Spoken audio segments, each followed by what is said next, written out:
gila, lapar datang, Tuhan pun dimakan. Simak cerita menarik di video kali ini ya. Ya beginilah jika Anda salah di dalam bertuhan.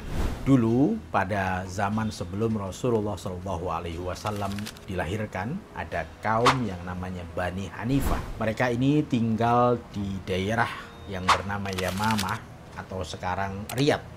Daerah tersebut adalah area yang subur dengan pertanian dan perkebunan. Namun sayang, mereka ini orang-orang menyembah berhala. Anehnya, patung-patung mereka tidak terbuat dari batu ataupun dari kayu yang maklum digunakan oleh orang-orang di Jazirah Arab. Tapi patung mereka terbuat dari bahan tepung kurma. Kemudian dibentuk menjadi sosok-sosok tertentu, kemudian disembah.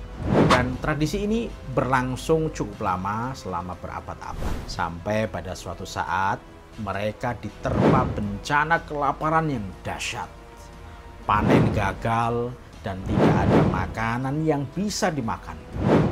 Dan yang tersisa hanya tepung kurma yang sudah dibentuk patung-patung untuk dipersiapkan disembah. Akhirnya karena perut ini tidak bisa diajak kompromi, mereka pun beramai-ramai untuk memakan patung tersebut. Tidak ada rotan, akar pun jadi. Tak ada makanan, Tuhan pun dimukbang bareng-bareng. Cerita ini sampai diabadikan di dalam bait syair jahiliyah. Akalat Hanifatu rabbaha zamanat takahumi wal muja'ah. Bani Hanifah memakan Tuhannya di masa penindasan dan kelaparan. Lam yahdaru min rabbiha su'al awaqibi wattiba'ah. Mereka tidak mengindahkan peringatan dari Tuhannya terkait akibat dan dampak buruknya. Saudara, lebih jauh dari itu, ini yang sebenarnya kami takutkan terkait keadaan kaum muslimin. Mirip dengan adat orang-orang jahiliyah, beragama ngambilnya yang enak-enak saja, tidak mau menerima yang tidak selaras dengan pikirannya.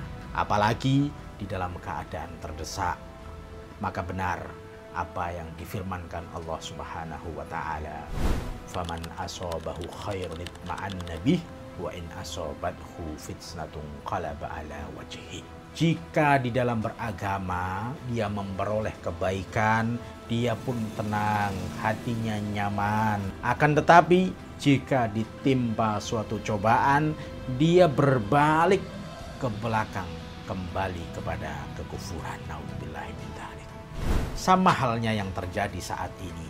Jika ada ulama fatwanya enak, meringankan bebannya, memperlancar urusan duniawinya, dia terima dengan lapang dada, bahkan mendewa-dewakan ulama tersebut. Tapi kalau ada ulama yang berfatwa yang tidak sesuai dengan syahwatnya, tidak sesuai dengan keinginannya, ia makan daging ulama tersebut dengan mencaci maki, bahkan memusuhi mereka. Naudzubillahi min dzalik.